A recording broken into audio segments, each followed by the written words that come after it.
مہربانی سر، وقت تمام ہو گیا، وقت تمام ہو گیا سر۔ یہیں پہ جو بات جو میں گزارش کرنا چاہتا ہوں، حضور 2 ارب مسلمان ہیں اس وقت دنیا میں، تقریباً 2 سانو شیعہ نو پا کے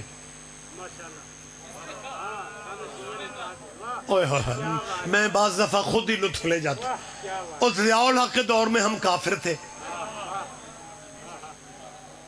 مشرف کا مارشل لگا، پرویز مشرف نے، اللہ جانے اس کے ذہن میں کیا، اس نے شیعہ کافر کہنے والے مولویوں کو اسلام آباد بلا کے اللہ جانے کیا کہا، یا ان مولویوں نے لاہور جا کے شیعہ علماء سے صلح کر لی اور ہم بغیر کلمہ پڑھے مسلمان ہو گئے۔ کوئی تو دھیان دے گا میری بات پہ؟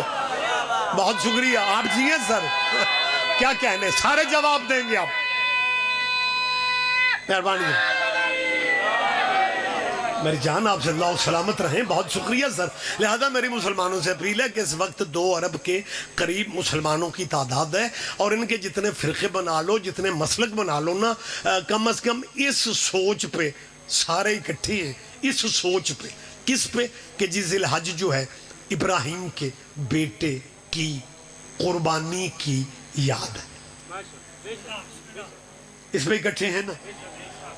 کسی بات پہ مسلمان اکٹھے ہوتے ہیں ویسے، لیکن اس بات پہ سارے اکٹھے ہیں۔ لال خان کیمروں کے سامنے آج میں جسارت کرنے لگا جی، اوہ ماشاءاللہ سید صاحب، ماشاءاللہ ماشاءاللہ، الحمدللہ، نصیبہ لے ہو نا ہی ولایت ہے، اللہ کرے نا تے پورے اترو، مولا توفیق دیں۔ جی ماشاءاللہ، میں سمجھ رہا ہوں، اور موالیاں دا اتھوں پتہ لگ جانا۔ مجھے بس آخری بات کرنے دیں اور میں پڑھنے والوں کو ممبر دوں، پھر کبھی زندگی رہی۔ آج مجھے توقع نہیں تھی کہ اتنا لیٹ کر دیا جائے گا، لیکن بہرحال ممبر کے تقاضے ہیں اور ہم الجھتے نہیں ہیں۔ میں نے ممبر پہ آ کے یہ نہیں کہا جی اور میں ہی پڑھنا ہے، میں بیٹھا رہا ہوں اس لیے کہ میں خود بھی شیعہ ہوں۔ میں نے کہا چلو آج مجلس سننے کا موقع مل رہا ہے۔ بہت شکریہ، آپ کے نکھرے نکھرے چہروں کی قسم، فقرہ میں ہم کہنے لگوں تو اس پہ آپ نے دھیان دینا ہے۔ جنہ نو میں آکھنا سی انہوں تے اپنا سپیکر لا لیا، اب آپ ہی نے مہربانی کرنی ہے۔ اب بہت شکریہ، کمال پنچایتی باریکیاں سمجھنے والے چہرے میرے سامنے بیٹھے ہوئے ہیں، اور 2 ارب مسلمانوں کا یہ متفقہ نظریہ ہے کہ ذی الحج ابراہیم کے بیٹے کی یاد۔ تشریح کا وقت نہیں میری جان، میں ڈائریکٹ فقرہ کہہ رہا ہوں۔ مسلمانوں، ابراہیم کے بیٹے کی یاد تو تب ہوتی جب ہر باپ اپنے بیٹے کے گلے پہ چھری رکھتا۔ کیا کہنے آپ کے، کیا کہنے آپ کے، اور چھری چلاتا نہ، ہاں شرع اجازت نہیں نہ دے رہی، ہر باپ چھری چلاتا نہ، لیکن ایک دفعہ اپنے سب سے پیارے بیٹے کے گلے پہ چھری رکھتا، پھر بنتی تھی جی یاد ہے جی نبی اللہ کے بیٹے کی ابراہیم۔ میں تشریح اب نہیں کر رہا ہوں، آپ سمجھتے ہیں۔ مسلمانوں، آپ تو اس جانور کی یاد نہیں منا رہے جو جانور نبی کے بیٹے کے کام آیا تھا۔ اللہ اکبر، کیا کہنے، سید آپ جی ہیں، آپ زندہ و سلامت رہے آپ۔ بہت شکریہ، بہت شکریہ، بہت شکریہ سر۔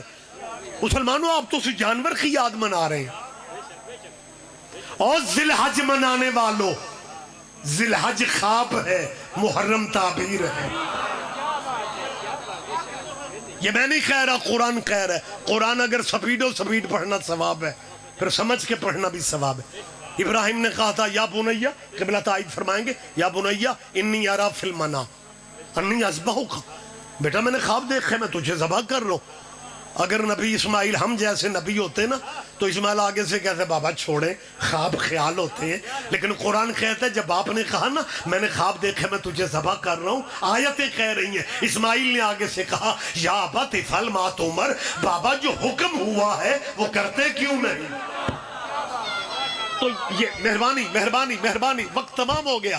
ذی الحج خواب تھا، ابراہیم نے بیٹے کے گلے پہ پٹی آنکھوں پہ باندھ کے چھری چلا دی، اور جب حوصلہ کر کے پٹی ہٹائی تو منظر ہی اور تھا، دمبا ذبح پڑا ہے، اسماعیل کھڑا ہوا مسکرا رہا ہے.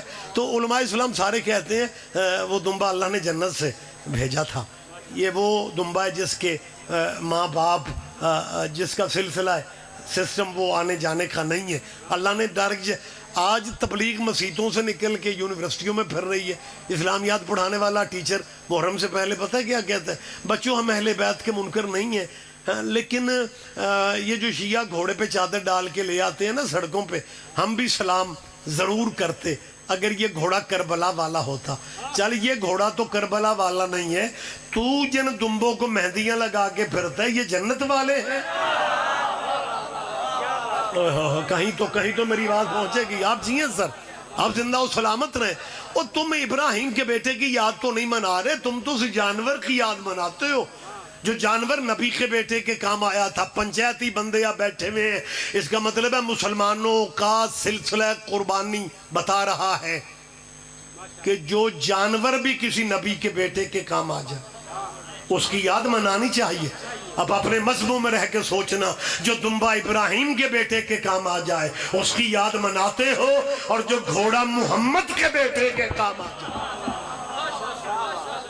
لیکن اگر انہیں درود والے محمد و آل محمد کی پہچان ہو جاتی تو پھر درود کی وارث بیبیوں کو بازاروں میں لے کے آ جاتے. آپ جیئیں آپ زندہ و سلامت رہیں. مجلس میں نے تمام کر دی، صرف 2 منٹ میں آپ کے لے رہا ہوں. کچھ بندے اظہار کر دیتے ہیں اور کچھ سوچتے ہیں کہ یار یہ شیعوں کی سمجھ نہیں آتی. صدیوں پہلے یہ کربلا والا واقعہ ہوا ہے، صدیوں بعد ان کا ذاکر، ان کا خطیب مصیبت کی بات کرے آل نبی کی، تو یہ شیعہ لوگ اتنا اپنوں کے جنازوں پہ نہیں روتے جتنا یہ گریہ مجلسوں میں کرتے. اگر آپ اجازت دیں میں ہاں سب ایک چھوٹی سی وجہ بتا دوں، اور یہ بھی میں معاشرت دنیا داری کی بات کر رہا ہوں. مجالس کے لیے اندرون بیرون ملک سبھی ذاکرین جاتے ہیں، ہمیں بھی جانا ہوتا ہے. UK یورپ میں، بلکہ آپ چلیں لمبی بات نہ ہو جائے، آپ کے علم میں کئی فیملیاں ہوں گی جو بچوں سمیت بیرون ملک سیٹل ہو چکے ہیں. آپ کے دوستوں میں، جاننے والوں میں، عزیزوں داروں، رشتہ داروں میں. فرض کرو سرگودا کی کوئی فیملی پاکستان سے باہر چلی جائے، کئی سال آنے کا موقع نہ ملے، 3 سال 4 سال بعد بچے لے کے وہ اپنے شہر سرگودا آئے، کیا اس گھر کی بیٹی پوچھتی ہے اماں یہ شہر کون سا ہے؟ مجھے معاف کرنا، شاید میں سمجھا نہیں سکا، میری کوشش تو ہے کہ کہیں تک میسج چلا جائے. لوگ کہیں گے سید بادشاہ جو بیٹیاں ہوتی ہیں نا، بیٹیوں کو پیکے شہر پوچھنے نہیں پڑتے. ہائے مسلمانوں، تیری میری بیٹی کو تو پیکے شہر بھولتے نہیں ہیں. اللہ جانے مسلمانوں تم نے علی کی بیٹیوں کو کتنا اجاڑا تھا. وہ سال بعد اپنے پیکے دروازے کے پہ پوچھ رہی تھی سجاد بیٹا یہ شہر کون سا ہے؟ آباد رہو، تیرا قرلانہ بھی قبول کر لے. یوں آپ جیئیں بس 1 منٹ سر. سیدہ کا پیکا شہر بھی مدینہ، سورا شہر بھی مدینہ، پیکی حویلی بھی قریب تھی، سوری حویلی بھی، سورا گھر بھی قریب تھی. نہ پیکے گھر گئی، سیدھا چلی نانے کی قبر کی طرح. اور جو بی بی نے نوحہ پڑھا نا، ایران میں روزہ خان ذاکروں کو کہا جاتا ہے، وہاں پہ اس کا ترجمہ انہوں نے کتابوں میں جو لکھ رکھے میں وہی پیش کر رہا ہوں. بی بی کے نوحے کے فقرے یہ تھے: نانا باپ برادر رفتہ بودم، بے برادر آمدم. نانا جب میں 28 رجب کو آپ کے شہر سے گئی تھی نا تو صف بھائیوں کی میرے ساتھ، نانا ان میں سے کوئی بھی واپس نہیں آئے. سیدہ تیرا پرسہ قبول کر لے. ربیع الاول ہے، سیدوں کے واپسی کے موسم ہے. اللہ اس غم کے سوا تمہیں کوئی غم نہ دے. اور جب یہ قرلا قرلا کے، جب یہ چیخیں مار کے روتے ہو نا، تو آپ ڈائریکٹ دعا میں شامل ہو جاتے ہیں جو آپ کے چھٹے وارث نے دعا کی تھی. امام نے سجدے میں سر رکھ کے کہا تھا، میرے اللہ ان آوازوں پہ اپنی رحمت نازل فرمانا جو آوازیں میری دادیوں کے غم میں بلند ہو. آباد رہو، آباد رہو. آخری لفظ ہے، آخری فقرہ ہے. یہ نوحہ پڑھتے پڑھتے سیدہ نانے کی خبر پہ آئی. اور میں بہت احتیاط کرتا ہوں بار بار بیویوں کے نام نہ لیے جائیں، لیکن جب مجلسیں لائیو چل رہی ہوتی ہیں، جو کبھی کبھی مجلس جنہیں سننے کا موقع ملتا ہے، جب ہم کوئی بات کرتے ہیں تو انہیں سمجھ نہیں آتی یہ کس بی بی کا دکھ سنا رہے ہیں. انہیں بتانے کے لیے مجھے نام لینا پڑے گا. جس بی بی کا مسلمانوں میں ذکر کر رہا ہوں نا، یہ بی بی سیدہ زینب بنت علی سلام اللہ علیہا.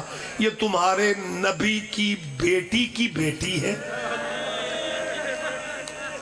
اس سے بات کرنے کو اس کا بابا ترستا تھا. آپ جی ہیں سیدہ میرے عزادار دوستو. میں پار آپ کے، میرا وارث، میرا مالک، تمہیں کوئی کبھی اپنے غموں میں کبھی نہ رونا پڑے. یوں کر کے نانے کی خبر پہ آتی ہے، تعویذ خبر پہ ہاتھ رکھ کے کہتی ہے، نانا تیری نسل بچا کے لے آئی. دوسرا فقرہ کہتی ہے، نانا تیری اذانیں بچ گئی ہیں، میرا مؤذن تو مارا گیا. بس میں نے مجلس تمام کر دی. نصیبوں کا پرت ہے. آخر مولوی کا اس میں کوئی کمال نہیں ہوتا، آپ کے اندر کا درد ہے. آخری جو بات میں کہنا چاہتا ہوں، بیوی کہتی، نانا میں تیری وہ بیٹی ہوں جو میں گھر میں بھی اٹھ کے اس لیے نہیں چلتی تھی کہ میرے بھائیوں کو میرے قد کا پتہ نہ چاہیے. نانا میں کبھی اونچا نہیں بولی، بابا میری آواز سنے گا. نانا جسے بات کرنے کو میرا علیجہ صاحب ترستا تھا نا، نانا پھر میں نے سفر جب کیے ہیں تو حسین میرے خیمے میں اجازت لے کے آتے تھے، عباس میرے خیمے کے پہرے داروں میں تھا. لیکن نانا 10 محرم کو نانا تیرا کلمہ پڑھنے والے بغیر اجازت کے تیری بیٹیوں کے خیموں میں آ گئے. اور نانا ایک ظالم خیموں کے اندر آ کے پوچھ رہا تھا، ان میں زینب کا خیمہ کون سا؟ مجھے معاف کریں گے، مجھے معاف کریں گے. آخری میں لفظ کہہ رہا ہوں. یہ لفظ کہہ کے بی بی کہتی ہے، نانا جس سے بات کرنے کو، جس بیٹی سے بات کرنے کو علی جیسا باپ ترستا تھا نا، نانا تیری امت نے شام غریبہ میرے سر سے برقع اتارا. نانا 36 شہروں میں ننگے سر گئی. نانا لوگوں کے ہاتھ میں شراب کے پیالے تھے. تیری بیٹیوں کو کبھی اس گلی کبھی اس گلی. اب جو فکرہ تڑپ کے سیدہ نے کہتی ہے، نانا میں کسے بتاؤں. جب میں ننگے سر کسی آبادی میں آتی تھی نا، عیسیٰ کے ماننے والے تیری بیٹیوں کو چادریں دیتے تھے. اِنَّا لِلَّهِ وَإِنَّا إِلَيْهِ رَاجِعُونَ. امام زمانہ کے سب کو